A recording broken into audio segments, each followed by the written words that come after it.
కవి అందరికీ బ్రహ్మాండంగా మేటసారి మోహన్ ఈ ఉగాది కవి సమ్మేళన కవులందరినీ బయట తీసుకొచ్చినటువంటి స్వచ్ఛంద సంస్థలు బయట తీసుకొచ్చారు.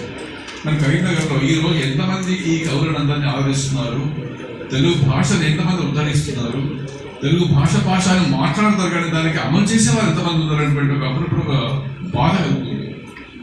కనీసం కానీ తెలుగు సాహిత్యము ఇవన్నీ మేమేం పట్టించుకోం, కానీ ఇందులో అక్కడ లోపం జరుగుతుంది. మాకు బాగా భావించాం. దుర్గా మౌసరెడ్డి గారు అంతకుముందు ఒక కవిత చదువుతుంటూ తెలుగు మరుగైపోతుంది అని ఒక చిన్న ఒక కవిత బ్రహ్మాండంగా రాశారు. అది అప్పుడు పెట్టుకున్నారు వారు.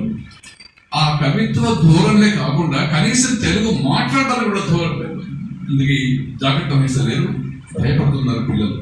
3వ తరగతి పిల్లలందరూ కూడా 10th క్లాస్ విద్యార్థుల వరకు కూడా తెలుగు శ్లోకం రాదు, పద్యం రాదు, భాష రాదు, సంస్కృతి తెలియదు.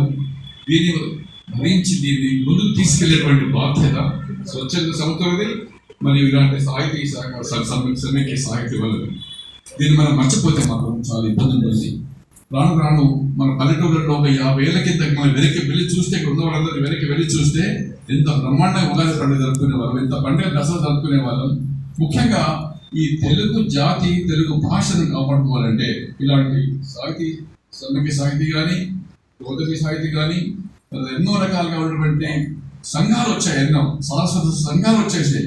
వీళ్ళందరూ కూడా ఒక దగ్గర కూడి ఒక పెద్ద మహాసభలను ముందు మన కరీంనగర్ పట్టణంలో, మన జిల్లాలో ఉన్నటువంటి వాళ్ళందరినీ సేకరించి ఒక తాటి మీద తీసుకొచ్చి బ్రహ్మాండంగా జరపాలన్నటువంటి ఒక ఆకాంక్ష వాళ్ళు ఉంది.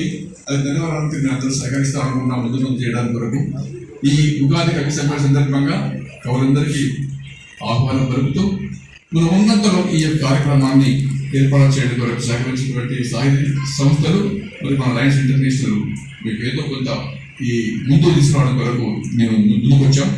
మీరందరూ చక్కగా పాల్గొనాలని కోరుతూ అందరికీ ధన్యవాదాలు.